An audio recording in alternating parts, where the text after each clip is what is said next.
আসসালামু আলাইকুম আপুরা, শুভ সকালের অনেক অনেক শুভেচ্ছা জানিয়ে নতুন আরও একটা ব্লগ শুরু করলাম। আশা করি আমার আজকের ব্লগটাও তোমাদের কাছে খুব ভালো লাগবে।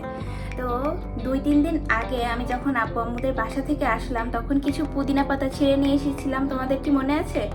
সেই পাতা দিয়ে কি বানাবো তা তো তোমাদেরকে বলিনি। আজকে সেই পাতা দিয়ে একটা ডিটক্স ওয়াটার বানাবো। শুধু পুদিনা পাতা না, আরও অনেক কিছু লাগবে, যেমন শসা, আদা, তারপর লেবু, এই সব কিছু দিয়ে একটা ডিটক্স ওয়াটার বানাবো। তো চলো তোমাদেরকে সেই রেসিপিটাও শেখাই। আর অবশ্যই ডিটক্স ওয়াটার আমাদের শরীরের পক্ষে অনেক ভালো, এটা তোমার স্কিনের জন্য ভালো, তারপর তোমার সারাদিন তোমাকে ডিহাইড্রেট রাখবে। তো চলো রেসিপিটা চটপট করে তোমাদেরকে শেয়ার করি। ফিউ ডেজ আগে থেকেই আমি ডিটক্স ওয়াটারের উপকারিতা গুগলে সার্চ দিয়ে দেখছিলাম, এবং দেখে তো আমি জাস্ট ফিদা হয়ে যাচ্ছিলাম। এটাতে তোমার স্কিনটাকে গ্লোয়িং রাখতে সাহায্য করে, স্কিনের পিম্পলগুলোকে রিমুভ করতে সাহায্য করে, তার উপরে সব থেকে বড় প্লাস পয়েন্ট যেটা, তোমার ওয়েট লস করতেও কিন্তু এটা বিশাল একটা ভূমিকা রাখে। প্রথমেই আমি একটা ওয়াটার পট নিয়ে নিয়েছি, আর এখানে একটা শসা কুচি কুচি করে নিয়েছি, তার উপরে নিয়েছি কয়েকটা লেবুর স্লাইস, আর এখানে আদা কুচি নিয়েছি কিছু পরিমাণ, আর 1 মুঠো পরিমাণ নিলাম পুদিনা পাতা। এছাড়াও তোমরা অনেক উপাদান দিয়ে ডিটক্স ওয়াটার বানাতে পারো, সেটা তোমরা নেটে সার্চ দিলেই দেখতে পারবে। এখানে চিয়া সিড দেওয়া যায়, তারপর মাল্টা, অরেঞ্জ এইসব দেওয়া যায়, অ্যাপলও দিতে পারো। তো যাই হোক, আমার ঘরে যা ছিল আমি সেটা দিয়েই কিন্তু ডিটক্স ওয়াটারটা বানিয়ে নিচ্ছি। আর এটাকে কিন্তু বানানোর সাথে সাথে খাওয়া যায় না, কমপক্ষে বানানোর 2 থেকে 3 ঘন্টা পর এটাকে খেতে হবে। আর এখানে দেখো সব উপাদানগুলো কিন্তু আমি দিয়ে দিচ্ছি এক এক করে, বাট পুদিনা পাতা যেটা, ওটা কিন্তু আস্ত ছিল, ওটা কিন্তু আস্তে আস্তে দিব না আমি, ওটাকে আরেকটু চাকু দিয়ে কুচি কুচি করে তারপরে দেব। তো দেখো আপুরা, পুদিনা পাতাগুলোকে কিন্তু খুব সুন্দর করে কুচি কুচি করে নিয়েছি, আর খুব বেশি মিহি কুচি করিনি। ওই মিহি কুচি করলে হবে কি, পানিটা খেতে গেলে একটু মানে মুখে যাবে, এটা কেমন একটা লাগে না, এই জন্য আমি আমার আন্দাজ মতো কুচি করে নিয়েছি, যাতে ফ্লেভারটা পানিটার সাথে খুব সুন্দর করে মিশে যায়। এরপর দিয়ে দিচ্ছি খাওয়ার পানি, একদম মিনারেল ওয়াটার, যে পানিগুলো আমরা খাই সেই পানি। আর কেউ কিন্তু আবার ভুল করে গরম পানি দিতে যেও না, এটা হচ্ছে একদম যে নর্মাল পানি খাই আমরা সেই পানিটাই দিচ্ছি। আর আমি আবার একটু বেশি মাতব্বরি করে জমজমের পানিও দিয়ে দিলাম, অল্প একটু, আমার বাসায় জমজমের পানি ছিল, সেটাও আবার একটু দিয়ে দিলাম। তো এই তো হয়ে গেল আমার ডিটক্স ওয়াটার। এখন এটাকে 2 থেকে 3 ঘন্টা এভাবেই রেখে দিব। আপুরা, আজকে সকালে নাস্তা বানাবো রুটি, আর গাছের কলা তো আছে বাড়ি থেকে যেটা দিয়েছিল, আর সাথে একটু ডিম টিম ভাজি করব। এই হবে আজকে সকালের সিম্পল একটা নাস্তা। আর এই দেখো, পানি কিন্তু অলরেডি বয়েল হওয়া শুরু করে দিয়েছে, এখন আমি জাস্ট গুঁড়িগুলো দিয়ে দিব, মানে আটাটা দিয়ে দিব। তো চলো। একটা কথা কি জানো, রিজিক জিনিসটা না বড়ই অদ্ভুত। মনে করো তোমার মুখের সামনে একটা খাবার আছে, সেই খাবারটা তুমি খাবে, যদি তোমার সেটা রিজিকে না থাকে তুমি জীবনেও সেই খাবারটা খেতে পারবে না। আবার তুমি একটা জিনিস মনে করো যে ভাবতেও পারছো না যে এই খাবারটা আমি এখন খাবো, সেই খাবারটা যদি তোমার রিজিকে থাকে তো তোমার খাওয়া কেউ ঠেকাতে পারবে না। তো সেরকম একটা বিষয় হয়েছে আমাদের সাথে। এই যে রুটি তো বানাচ্ছি দেখতেই পারছো, আমি ভাবছিলাম যে রুটি বানাবো, ডিম ভাজবো, আর কলা তো আছেই, এই দিয়ে সকাল একটা নাস্তা হয়ে যাবে। কিন্তু কোথা থেকে আমার আম্মু মাংস রান্না করে নিয়ে এসে হাজির জামাইয়ের জন্যে। আর তার ফোনে ব্যালেন্স ছিল না বিধায় সে ফোনও করতে পারেনি, হুট করে এরকম সকালবেলা এসে হাজির, মানে অবাক করে দিয়েছে আমাদের সবাইকে। তো এই হচ্ছে অবস্থা। এখন একটা গান মনে পড়ছে, তোমাদেরকে একটু 2 লাইন শোনাই।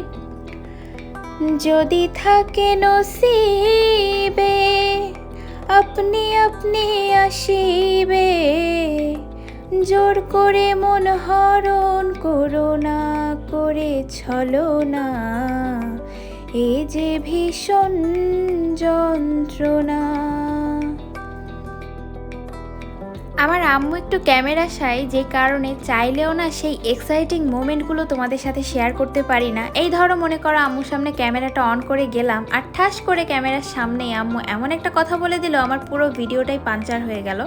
তো এই জন্যে আর কি পারা যায় না। তো এখানে দেখো আমি তোমাদের সাথে কথা বলতে বলতে আটার কাইটা সুন্দর করে মথে নিয়েছিলাম, তারপর এখন রুটি বেলার পালা। আর রুটি বেলতে আমার বেশি টাইমও লাগবে না, আজকে খুব নরম করে কাইটা বানিয়েছিলাম।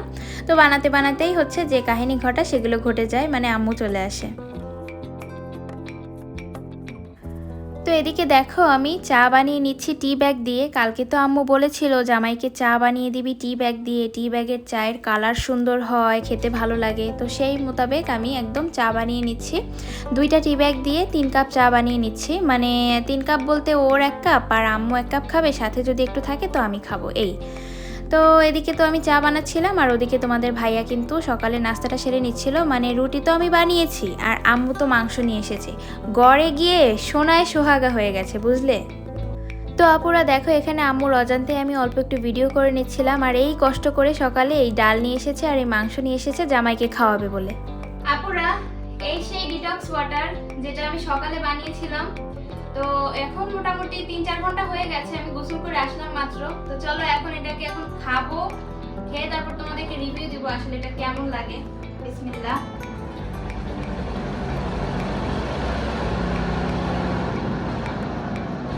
কি কেমন স্বাদ? বিচ্ছিরি স্বাদ, বিস্বাদ। বাট এটা অনেক হেলদি, কিন্তু স্বাদের দিক দিয়ে আমি বলবো একেবারে জিরো। স্বাদ একটু ভালো লাগলো না আমার কাছে, কিন্তু এটা অনেক হেলদি কারণ এখানে আছে শসা, লেবু, আদা, তারপর পুদিনা পাতা, এই সব কিছু মিলে। আর তোমরা যদি চাও এটাতে কিন্তু কমলাও অ্যাড করতে পারো, কমলার রসটা দিলে মনে হয় আরো বেশি টেস্ট হবে, তাই না? খাবে নাকি? তুমি খাও, তোমার ডিটক্স। আচ্ছা, এটা একদমই খাওয়া লাগবে, আমার মনে হয় এই একটু একটু করে খেলে এরকম খারাপ লাগবে।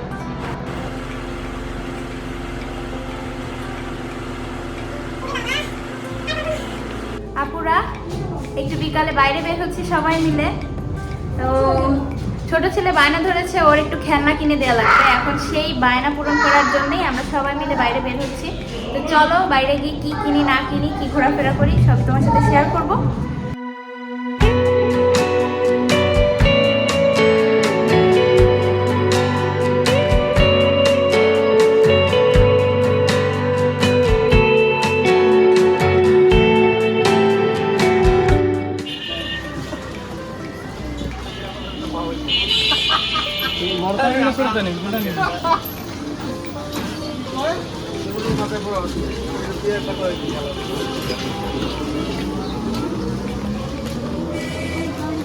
আপুরা, বাচ্চাদের কথা আর বলো না। আমার ছেলে আজ 2 দিন ধরে বায়না করছে তাকে পিস্তল কিনে দাও, পিস্তল কিনে দাও। এখন তাকে দোকানে নিয়ে গেলাম, সে পিস্তল কিনবে না, সে কিনবে হেলিকপ্টার। কি আর বলবো বলো। তো অনেক বুঝিয়ে সুঝিয়ে ওকে হচ্ছে পরবর্তীতে আমরা সেই পিস্তলটাই কিনে দেই। এখন আরও অনেক কিছু টুকটাক কেনাকাটা করেছি, সেগুলো কি কিনেছি বাসায় গিয়ে চলো তোমাদের সাথে শেয়ার করি। বন্দুক ভালো, আচ্ছা খেলা করো। খুশি? তুমি খুশি? তোমার পছন্দ হয়েছে? গুলি করবা? ওকে। আর তুমি কি খাচ্ছ? চানাচুর মুড়ি, ফেভারিট খাবার, বিকালের নাস্তা। পেয়ারাটা এখানে।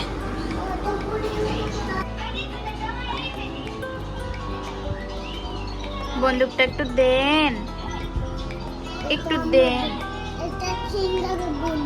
চিংগামের বন্দুক, আমাকে একটু দেন। একটু দেন।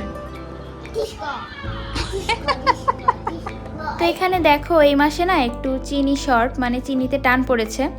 আর আধা কেজি চিনি কিনলাম, খুব বেশি কিনলাম না কারণ আমরা তো চিনি পাই, তো ওইতেই আর কি কাজ চলে যায় আমাদের। বাট এই মাসে একটু শর্ট পড়লো। যাই হোক, এখানে চিনি একটা ডিব্বায় ঢেলে রাখলাম। তারপর এই যে হেয়ার ব্যান্ডটা কিনলাম আমি আমার জন্যে, আর একটা ম্যাট লিপস্টিক কিনলাম।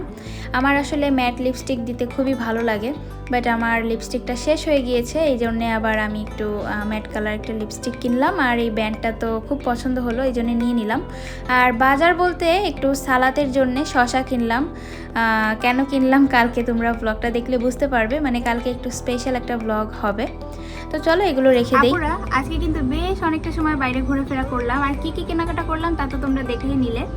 আর ব্যান্ডটা কিন্তু মাথায় দিয়েছি আমি, আর লিপস্টিকটাও কিন্তু হালকা একটু ঠোঁটে ঘষে নিলাম, যদিও আমার আগে একটা লিপস্টিক পরা ছিল এই জন্য ভালো বোঝা যাচ্ছে না। আর এখন প্রায় সন্ধ্যা হয়ে গেছে, কিন্তু কাপড়গুলো না ভালো শুকায়নি, যে কারণে কাপড়গুলো তুলতে ইচ্ছা করছে না। মানে অনেক কাপড়, এই ব্যালকনি তারপর ওপর পাশের ব্যালকনি দুইটাই ভর্তি কাপড়। ও আরেকটা জিনিস তোমাদের সাথে শেয়ার করা হয়নি, যদিও তখন আমরা হচ্ছে ব্লগ আপলোড দিচ্ছিলাম, যে কারণে দেখাতে পারলাম না। তো দেখে নাও তোমরা। এখন দেখো আপুরা, পুরোটা জালনায় কিন্তু আবার নতুন করে নেট দিয়ে দেওয়া হয়েছে। এই দেখো, দেখতে পাচ্ছ? পুরোটা জালনায় আবারও নেট দিয়ে দিয়েছে তোমাদের ভাইয়া, যাতে করে আমার ছেলে কিচ্ছু না ফেলতে পারে নিচে। এই যে বাইরের সাইডটা পরিষ্কার করেছে, তো ওই দেখো, দেখতে পাচ্ছ নিচের পাশটা খুব সুন্দর করে ক্লিন করেছে, যে কারণে আর কি নেটটা দিয়ে দিলাম আমরা। আর ওই দেখো নারকেল গাছটা, নারকেল গাছে কোনো একটা নারকেলের নও নেই। তারপরে এই যে সজনা গাছটাও কিন্তু সুন্দর পরিষ্কার করে দিয়েছে। তো এই কারণে আমরাও ভাবলাম যে ঠিক আছে আমরাও নেটটা দিয়ে দিই, কারণ নিচে যদি ময়লা টয়লা ফেলে আমার ছেলেরা তখন আবার বুঝতেই পারছো এখানে যেহেতু ভাড়ার বাসা। তো যাই হোক, যা হয়েছে ভালোই হয়েছে। আমার অন্তত আমি টেনশন ফ্রি থাকি, একা একা বাসায় থাকলে এই মানে নেটটা দেওয়া থাকলে একটু সেফ থাকা যায়। আরেকটা বিষয় তোমাদের সাথে শেয়ার করার আছে, সেটা হচ্ছে কালকে আমাদের বাসায় বিশাল একটা সারপ্রাইজ আছে। কি সেটা তোমরা গেস করতে থাকো। আর তোমাদের ভাইয়ার ছুটি শেষ, যেই কারণে এই সারপ্রাইজের একটা আয়োজন করতে যাচ্ছি। আর বাদবাকিটা তো কালকে তোমরা দেখলেই, কালকের ব্লগটা দেখলেই জানতে পারবে। তো এই তো প্রায় সন্ধ্যা হয়ে গেছে। আজকে মোটামুটি অনেকটা লম্বা একটা ব্লগ তোমাদের সাথে শেয়ার করলাম। কেমন লাগলো অবশ্যই কমেন্টে জানিও। যদি ভালো লাগে একটু লাইক, শেয়ার অ্যান্ড সাবস্ক্রাইব। ইনশাল্লাহ দেখা হবে আগামীকাল। সে পর্যন্ত সবাই সুস্থ থাকো, ভালো থাকো, আমার জন্য দোয়া করো। আল্লাহ হাফিজ, আসসালামু আলাইকুম।